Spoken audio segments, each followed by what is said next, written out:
আগে আমার বেটা খুবই ভালো আসলো, কিন্তু বিয়ে করার পর থেকে বউ যে কি কান মন্ত্র দিল, আমার বেটার বাড়িতে নেই।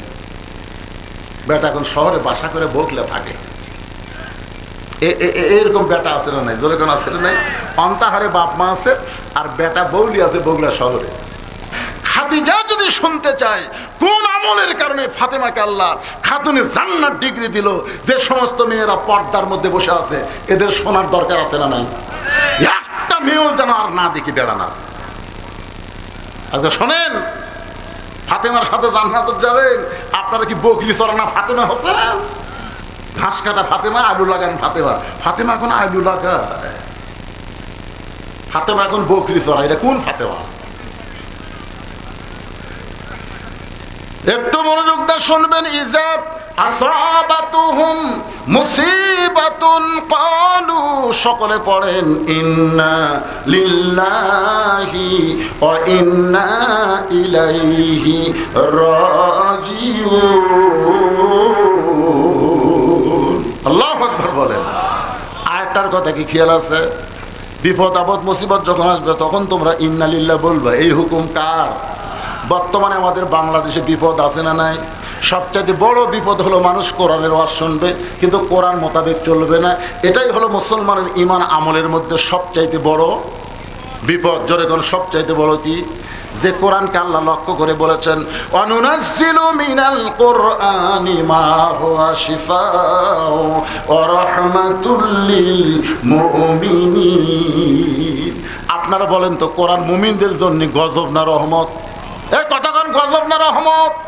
এই কোরআনকে নাজিল করা হয়েছে মুমিনদের জন্য যাবতীয় রোগ মুক্তি এবং রহমত স্বরূপ।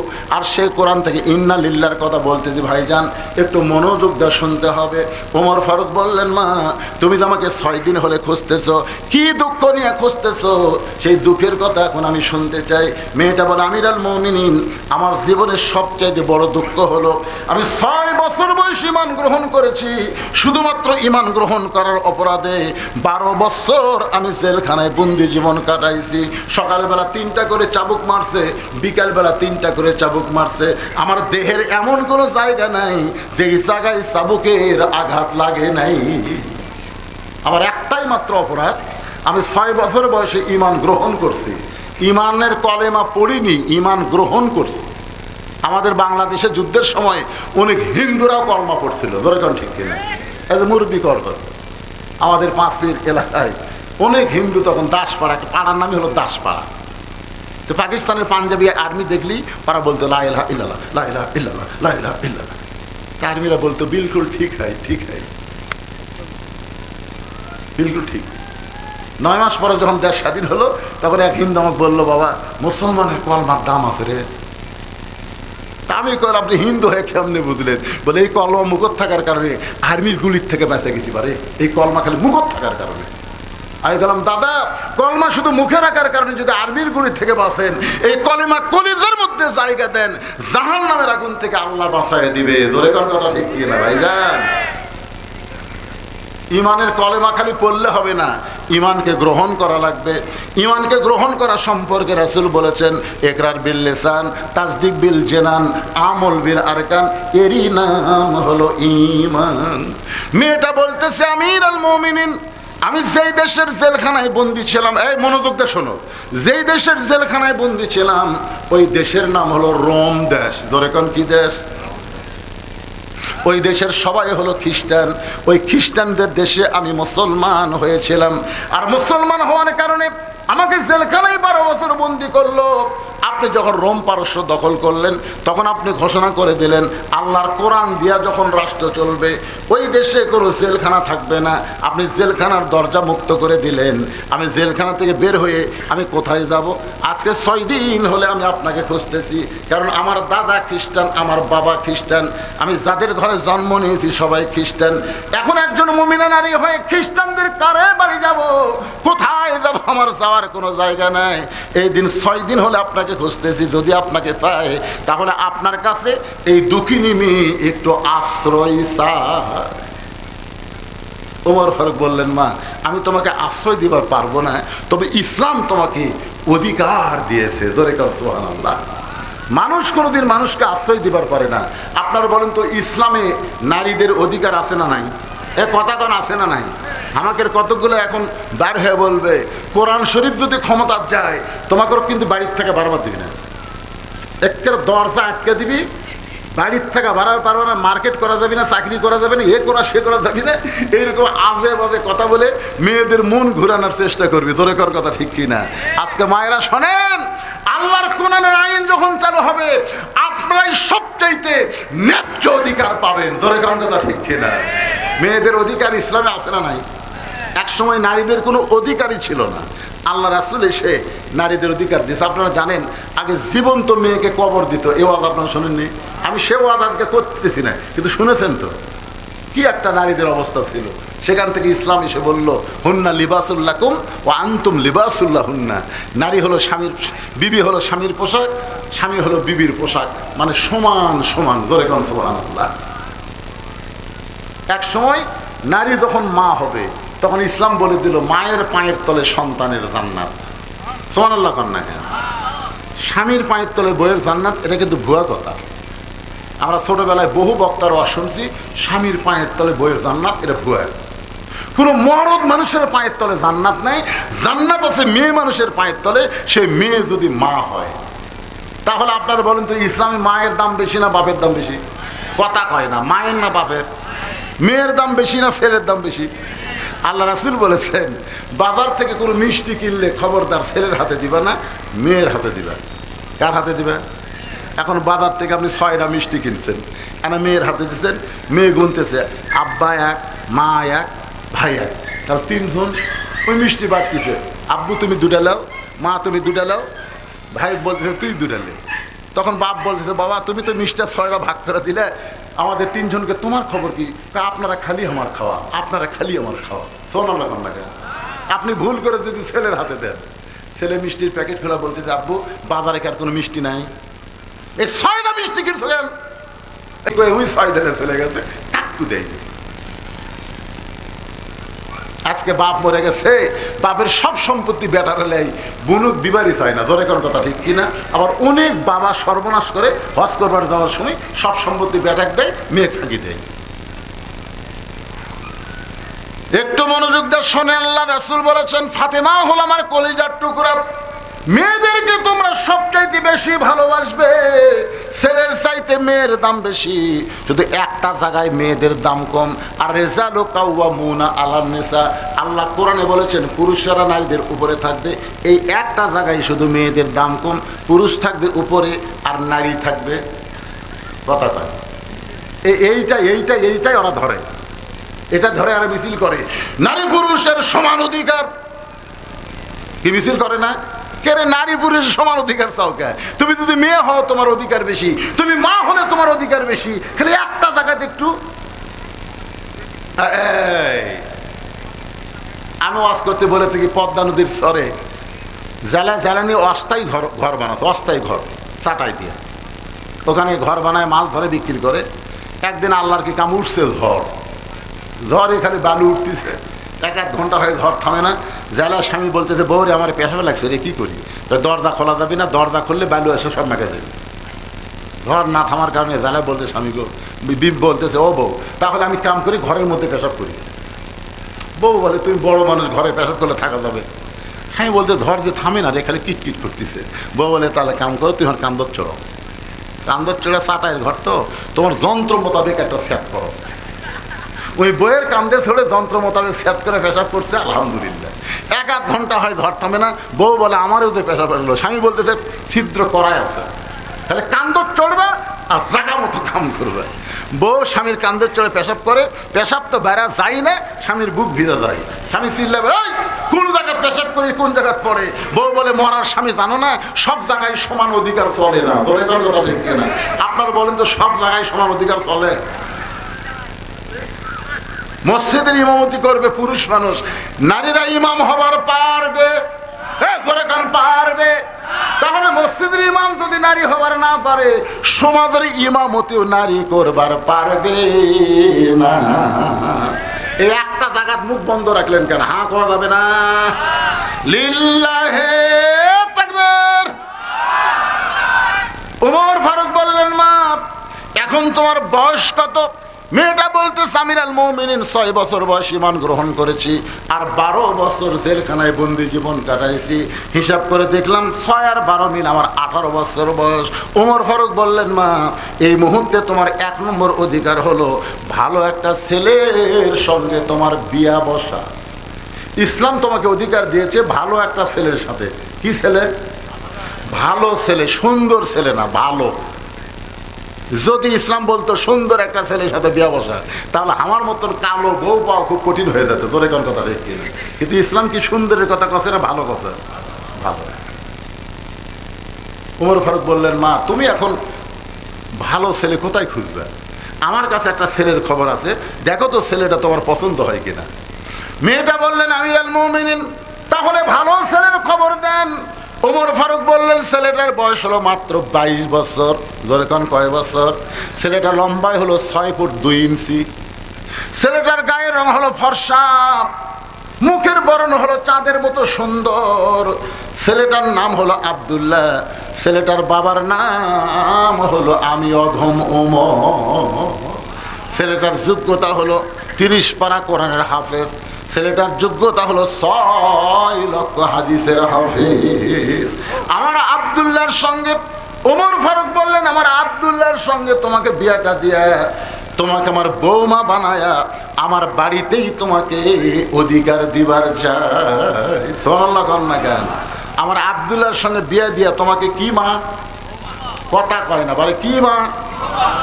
3-4 বার বলেছি কি মা, কিন্তু আমার 5-6 সভাপতি বসে আছে বাঘ মারাই, ওই আর কথা কয় না।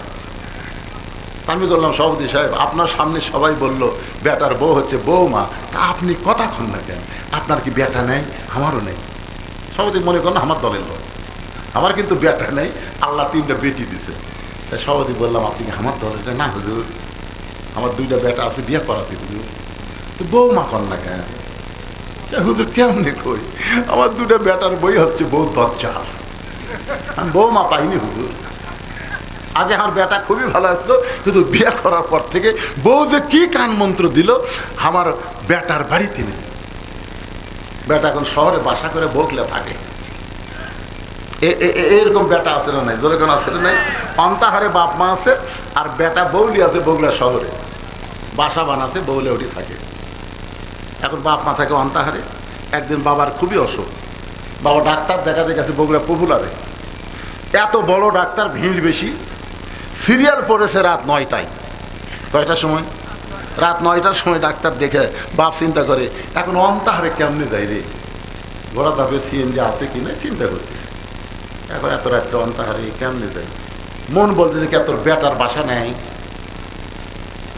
বেটার বাসার যা। মনের কথা মতো বেটার বাসাত গেছে। বেটার নাম হলো আব্দুল্লাহ। দরজার যে ডাকতেছে, আব্দুল্লাহ, কে রে আব্দুল্লাহ? এটা কি গ্রাম? এটা কি অন্তাহার? আপনার কিন্তু শহরের একটা ভাব আছে না নাই? আব্দুল্লাহ কয়, আমার সবাই সার করে কয়, সাহেব করে কয়। এত রাত্রে আমার নাম ধরে ডাকে, এই মরদ কে রে? আপনারা বলেন তো, নাম ধরে ডাকার মরদ কে? আমি যত বড়ই হুজুর হই, আমার বাপ কিন্তু আমার পুরা নামও কয়নি। কে বাবা বুঝলু, কি খবর বা?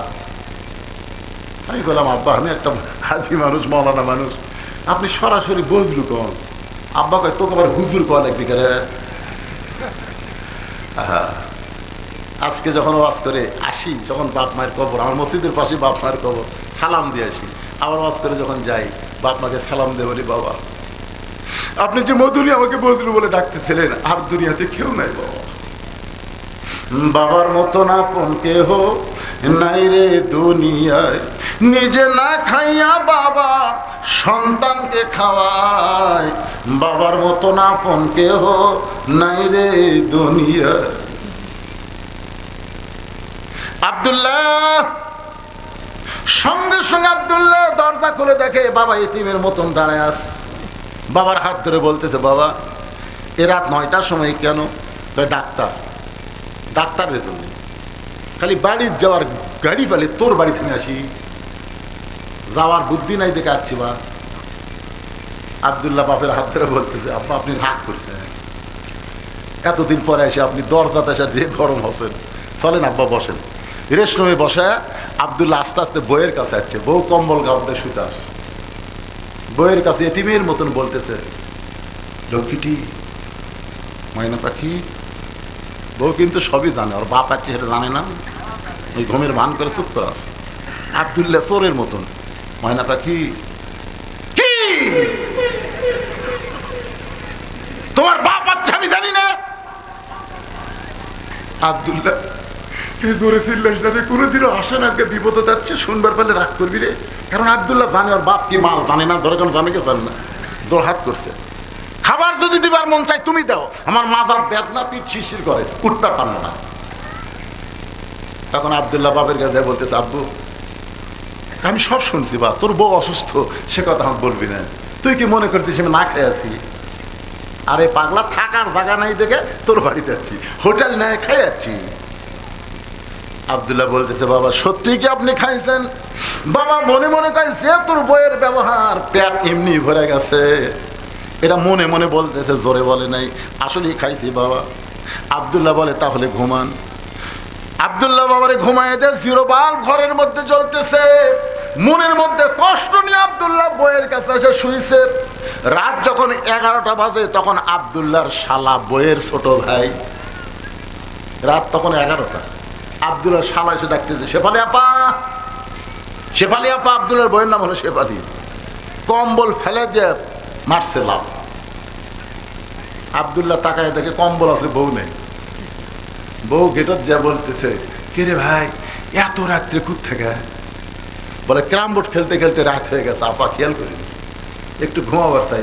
আরে পাগল, ঘুমাবি তার আগে খাবি না? তুই না খেয়ে ঘুমাইলে আমার চোখে ঘুম ধরবি? ভাত গরম, গোস্ত গরম, মাছ গরম, সব গরম করে ভাইয়ের সামনে দিয়ে, ড্রেসিং টেবিলে ভাইয়ের সামনে দিয়ে ডাইনিং চেয়ারে বসে এখন খালি বলতেছে, খা ভাই, খা ভাই, আর এক টুকরা খা ভাই। আব্দুল্লাহ চিন্তা করে, 9টার সময় আমার বাবা আসলো, তোর মাজা বেদনা, পিঠ শিরশির করে। আর 11টার সময় তোর ভাই আইলো, বার হয়ে দেখে 5 তরকারি গরম ভাত, শালার মাথায় বইয়ের হাত। কয় তরকারি? 5 তরকারি গরম ভাত, শালার মাথায় আর বইয়ের হাত। খা ভাই, আর এক টুকরা খা ভাই। ভাই বলতেছে, না আপার পারতেছি না। আব্দুল্লাহ ধীরে ধীরে বাবা যেই ঘরে ঘুমায় ওই ঘরে জানলার কাছে গিয়ে জিরো বাল্বের আলোতে দেখে বাবা শুকনা মুখে ঘুম পাড়তেছে। আব্দুল্লাহর চোখটা দর দর করে পানি পড়তেছে। যেই বাবা নিজে না খাইয়া আমাকে লেখাপড়া করালো, যেই বাবা মাটির বিছনার থাকে আমারে খাট বানায় দিছে, আমার সেই বাবা আজকে না খাইয়া ঘুম পাড়তেছে। আর আমার বইয়ের ভাইয়ের সামনে 5 তরকারি গরম ভাত। লিয়াবলুয়াকুম আইয়ুকুম আহসানু আমালা। আল্লাহ বলে, বান্দারে তোমার সুন্দর আমলের পরীক্ষা করা হবে। এই মুহূর্তে তোমার সুন্দর আমল কি? এমন সময় আল্লাহর কোরআন বলতেছেন, ওয়াকাদা রাব্বুকা আল্লা তা'বুদু ইল্লা ইয়্যাহু ওয়া বিল ওয়ালিদাইনি ইহসানা। আল্লাহু আকবার। আব্দুল্লাহ, আব্দুল্লাহ রে, তোর বইয়ের মাথার বেদনা, পিঠ শিরশির করে, তোর বাবার সামনে খাবার দেয়নি, তোর বাবা না খেয়ে ঘুম পাড়তেছে, আর শালার সামনে 5 তরকারি গরম ভাত। তুই কি মরদ না? তোর কি করার কিছুই নাই? আজকে আল্লাহ তাআলা সুন্দর আমলের পরীক্ষা করবে। আজকে সুন্দর আমল হলো, বউ মরে গেলে বউ পাওয়া যাবে, কিন্তু বাপ যদি মরে জীবনে কানলেও কিন্তু বাপ পাবো না। তোর বউ যদি সকালে মরে, তুই বিকালে বিয়ে করে ফেলবো। বউ মরলে বইয়ের অভাব নাই, বউ ছাড়া দিলেও বইয়ের অভাব নাই। কিন্তু এই বাপ যদি মরে যায়, কিয়ামত পর্যন্ত কানলে কিন্তু আর বাপ পাওয়া যাবে না। যেটা পাওয়া যাবে না সেটার দাম বেশি, না যেটা মাঝে মাঝে পাওয়া যায় সেটার দাম বেশি? কথা কয় না রে ভাই। আপনারা কোন তো বউ পাওয়া যায়? আমার বড় ভাইয়ের 3টা বউ মরতে, বুঝলেন? ওই খালি মরাও সারা, বিয়ে করাও সারা। আমার তাই হুজুর তোর ভাগ্যে নেই, আমার এই একটাই ভাই রে, মরে না রে। এ ওয়াজ কিন্তু আমার বউ আবার লাইভে দেখতেছে, বুঝলেন? আমি কি ওয়াজ করতেছি আর আবার লাইভ দেয়, আমি কোন ওয়াজ মারি ওটা আমার বউ দেখে। যাওয়ার পরে আমার ধরে, আজকে কি হলো, কারা যা সর্বনাশ করতেছে ভাই। ঠিক ঠিক। তার মানে ভুয়া কথা, মিথ্যা কথা বলার কোনো সুযোগ, যা বলবো 100-100। একটু মনোযোগ দিয়ে শোনেন। এবার আব্দুল্লাহ চিন্তা করতেছে, সুন্দর আমল কি করব? বর্তমান সেই পরিবেশ চলতে সুন্দর আমল তো করার সুযোগ নাই। সুন্দর আমল হলো ওই বইয়ের পাশাত বাড়ি দেওয়া করে, কোন কথা ঠিক কিনা? এমন সময় চোখ বন্ধ করে আব্দুল্লাহ চিন্তা করে ঘরের মধ্যে একটা উটি বলা বেলান আছে। উটি বলা ধরে কোন কি বলা? আব্দুল্লাহ চিন্তা করতেছে এটার আঘাত ধরে যেই মারবার মন চাচ্ছে, ইমান বলতেছে বোকা নারী নির্যাতনের কেস হবি, মন বলতেছে শোন জাগা মতো মার, এমন জাগাত বাড়ি মারবি দেখাবারও পারবি না, কেসও হবি না। তুই গোটা শরীরের মধ্যে খুঁজে দেখতো কোন জাগাত মারলে দেখাবার পারবি না। আব্দুল্লাহ লক্ষ্য করে দেখে পিছনে উঁচা হয়ে আছে, উঁচা হয়ে আছে। এই উঁচা বরাবর মিডল পয়েন্টে মারলে কাপড় তুলে কোনোদিন কাকু দেখাবার পারবি না। আর ওই জায়গাতে মানলে লাগবি ঠিকই, কিন্তু তেমন ক্ষতিও হবি না। এই জন্য সৌদি আরবে কেউ নামাজ যদি না পড়ে আর পাশার কাপড় খুলে 11টা বাড়ি মারে। ধরে এখন কয় বাড়ি?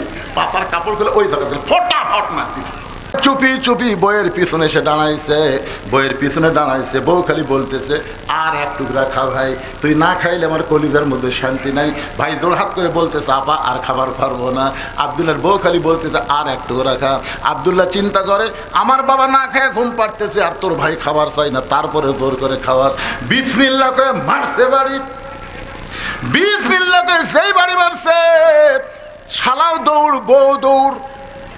শালা চিল্লায় বলে দুলা ভাই এই গভীর রাত্রে আমার বোনকে মারলেন কেন? আব্দুল্লাহ বলে তোর বোন আমার কে হয়? বলে আপনার বউ হয়। তাহলে আদরের বউকে কেন মারলাম? তোর বোনের জন্য আমি বাপ মাকে ত্যাগ করে শহরে বাসা বানাইছি, এত দরদ করি তোর বোনকে, সে আদরের বউকে কেন মারলাম? আয় আয়। শালা বলতেছে আমাকেও মারবেন নাকি? বলে তোকে মারবো না, তোকে একটু দেখাবার চাই। এবার শালা সাহস করে কাছে গেলে আব্দুল্লাহ হাত ধরে বাবা যেই ঘরে ঘুমাই ওই ঘরের জানলার কাছে নিয়ে গিয়ে বলে দেখ, তাকায় দেখতো ভিতরে কে ঘুম পাড়তেছে। শালা বলতুলা ভাই আপনার বাবা কখন আইছে? বলে 9টার সময়। তোর বোন কইল মাজা বেদনা ফির শিরশির করে, আমার বাবার সামনে খাবার দেয়নি, বাবা রাগ করে না খায় ঘুম পাড়তেছে। আর 11টার সময় তুই আইলি, তোর বোন 5 তরকারি গরম ভাত। এখন বল রে শালা বল আমার আমল কি? শালা বলতে দুলা ভাই আর একটা বাড়ি মারেন, আর একটা বাড়ি মারেন। এই মানুষের জাত না, মেয়েরা শুধু বাপ মায়ের আত্মীয় পছন্দ করে, স্বামীর আত্মীয় 2 চোখে দেখতে পারে না। কথা কর না কেন? আজকে এই মাহফিলের দিনে আপনি আপনার বোন আপনার ভাগ্নি তাদেরকে কি দাওয়াত দিচ্ছেন, আর শালি শালা কিভাবে দাওয়াত দিচ্ছেন খুঁজে দেখেন তো। কি হয় খালি বইয়ের আত্মীয় দাওয়াত দিচ্ছে রে, বউ খালি বোনের আত্মীয় দেন নাকি? দেখেন ওর অবস্থাটা কি হয়। পারবো না, আমার শরীর খারাপ। ওরে বাবা তো শরীর খারাপ। 5-7 খালি বাড়ি ধরে কোন জায়গার বাড়ি? এই মেয়ে মানুষেরা আগামী বছর হরতাল করবি, এই বদরুল সিদ্ধান আর না আসে ধরে কর কথা। এই আসল জায়গার মায়ের দিয়ে গেছে। এটাই হলো বিপদ ভাইজান। নিজের রক্তীয়কে পছন্দ করে না। আজকে শোনেন, আপনার বোন আপনার ভাই আপনার নিজের গুলাকে দেখতে পারে না। প্রত্যেকটা বইয়ের একই চরিত্র। বাপের আত্মীয় পছন্দ করে, এমনকি বাপের দেশের কুত্তাও ভালোবাসে। যেটা আমার বাপের দেশের কুত্তা রে। কোনো ফকির যদি ভিক্ষা করবো আসে, এই ফকির আমার বাপের দেশের, আমার চাচা হয় রে, ও তোর চাচা। আর শ্বশুরের ভাই আসলে কয় আপনার তো আমি চিনি না। শ্বশুরের ভাই ওখানে চিনে না, কিন্তু বাপের দেশের ফকির আর চাচা হয়। একটু মনোযোগ দিয়ে শুনবেন। রাসূল বলেন খাদিজা ফাতেমাকে খাতুনে জান্নাত ডিগ্রি দেওয়ার কারণ হলো 2টা। ধরে বলেন কয়টা? খাদিজা বলতে যে কোন কারণে আল্লাহ আমাকে বাদ দিয়ে ফাতেমাকে খাতুনে জান্নাত ডিগ্রি দিল, যতক্ষণ পর্যন্ত না বলবেন আমি আপনার হাত ছাড়বো না। আল্লাহ রাসূল বলেন খাদিজা একটু হাত ছেড়ে দাও, আমি আপনাকে 2টা প্রশ্ন করব, দেখেন আপনি উত্তর দিবার পারেন কিনা। 1 নম্বর প্রশ্ন হলো, ও খাদিজা আপনি কত বছর বয়সে ঈমান গ্রহণ করছেন? একটু মনোযোগ দিয়ে শোনেন আমার মায়েরা যারা পর্দায় আছেন, শুধু আপনার বিরুদ্ধে ওয়াজ হচ্ছে না মা, আপনার পক্ষে ওয়াজ হচ্ছে। এবার রাসূল বলে, খাদিজা আপনি কত বছর বয়স ঈমান গ্রহণ করেছেন? খাদিজা বলতেছে, রাসূলুল্লাহ আমি যখন ঈমান গ্রহণ করেছি তখন আমার বয়স হলো 55 বছর। আল্লাহ রাসূল বলে, খাদিজা ঈমান গ্রহণ করার আগে আপনি কি ছিলেন? ঈমান গ্রহণ করার আগে আপনি কি ছিলেন? খাদিজা বলতেছে, রাসূলুল্লাহ ঈমান গ্রহণ করার আগে আমি কাফির ছিলাম। রাসূল বলে, খাদিজা ঈমান গ্রহণ করার আগে আপনি 55 বছর কুফরের হালে কাটাইছেন। এখন আপনি বলেন তো আপনার পেটের মেয়ে ফাতেমা কত বছর বয়সে ঈমান গ্রহণ করেছে? খাদিজা বলতেছে, জান্নাতি জান্নাতি, আমার ফাতেমা জান্নাতি হয়ে জন্মগ্রহণ করেছে। আল্লাহ রাসূল বলে, খাদিজা দুইটা প্রশ্নের মধ্যে একটা প্রশ্নের উত্তরে আপনি ঠকে গেলেন। এবার আসেন খাদিজা, আমার 2 নম্বর প্রশ্ন হলো, খাদিজা দুনিয়ার কত পুরুষ মানুষ আপনাকে দেখেছে? আপনার নাকের সাইজ কেমন? আপনার মুখের সাইজ কেমন? আপনার দাঁতের সাইজ কেমন? এটা দুনিয়ার কত পুরুষ বলতে পারে? খাদিজা বলে, রাসূলুল্লাহ 25 বছর বয়সে আপনার সঙ্গে যখন আমার বিয়ে হলো ওই সময় মক্কার সবচাইতে ধনবতী রমণী ছিলাম। এই ধনী হওয়ার পিছনে কারণ হলো আমার অনেকগুলো ব্যবসা ছিল। এই ব্যবসা চলাইতে গিয়া হাজার হাজার পুরুষের সঙ্গে আমার লেনদেন হয়েছে। খাদিজার মুখের সাইজ কেমন, দাঁতের সাইজ কেমন, গায়ের রং কেমন, এটা দুনিয়ার বহু পুরুষ বলতে পারে। আল্লাহ রাসূল বলে, খাদিজা তাহলে দুনিয়ার বহু পুরুষ আপনার চেহারা, আপনার ঢপ, আপনার গায়ের রং বলতে পারে। এখন বলেন তো আপনার পেটের মেয়ে ফাতেমার চেহারা কেমন, নাকের সাইজ কেমন, মুখের সাইজ কেমন, এটা দুনিয়ার কত পুরুষ বলতে পারে? খাদিজা বলতে, পর্দানিশী আমার ফাতেমা জন্মসূত্রে পর্দার মধ্যে জন্ম নিয়েছে। আল্লাহ রাসূল বলে, খাদিজা আপনি মা হয়ে ফাতেমার জন্ম পর্দার মধ্যে দেখেছেন, কিন্তু আমি বাবা আল্লাহর নবী হয়ে বলতেছি ফাতেমা শুধু পর্দার মধ্যে জন্ম নেবে না, ফাতেমা পর্দার মধ্যে বড় হবে। ফাতেমা পর্দার ভিতরে এই দুনিয়া থেকে বিদায় নেবে। গভীর রাত্রে হযরত আলী ফাতেমাকে দাফন করতেছে জান্নাতুল বাকির মধ্যে। দাফন করার পরে আল্লাহকে বলতেছে, আল্লাহ দুনিয়ার পর্দানিশী ফাতেমাকে আমি গভীর রাত্রে কবর দিয়া তোমার কাছে বলি ফাতেমার পর্দাকে কবুল করে নাও। এ দোয়া করার পরে তাকায় দেখে সামনে কয়েকটা পুরাতন কবর দেখা যায়। এই মাত্র ফাতেমার কবর দিল, সেই নতুন কবর আর 2 চোখে দেখা যায় না। হযরত আলী জান্নাতুল বাকির মধ্যে দৌড়ায় বলে, ফাতেমার কবর, ফাতেমার কবর কোথায়? ফাতেমার কবর। কে যেন ডাক দেবে, আলী রে ফাতেমা পর্দানিশী, আমি আল্লাহ জোহরা ডিগ্রি দিয়া ফাতেমার কবরটাকে কিয়ামত পর্যন্ত পর্দা করে দিয়েছি। আমার মায়েরা, সেই ফাতেমার সঙ্গে যদি জান্নাতে যাবার চান আপনাদের পর্দাটা গ্রহণ করা লাগবে মা। পর্দা যদি গ্রহণ না করেন একটা ইবাদত আল্লাহ কবুল করবে না। যে নারীর পর্দা নাই তার নামাজ, রোজা, হজ, যাকাত কিছুই আল্লাহর দরবারে কবুল হবে না। মেয়েদেরকে পর্দা করা লাগবেই। জোরে কোন কথা ঠিক? আর আপনারা যারা এখানে বসে আছেন ভাইজান, এই যে কোরআনের মাদ্রাসা, আমি আপনাদেরকে বললাম কোরআন শরীফ বাবদ 500 করে টাকা দেন। এই মাদ্রাসা চলুক না বন্ধ হোক, কোনটা চান আপনারা? আচ্ছা আপনারা এই অন্তাহারের কয়জন এখানে আছেন? অন্তাহারের না, অন্তাহার, এই অন্তাহারের কারা কারা আছেন? একটা হাত তোলেন না কেন ভাই? কারা কারা অন্তাহারের?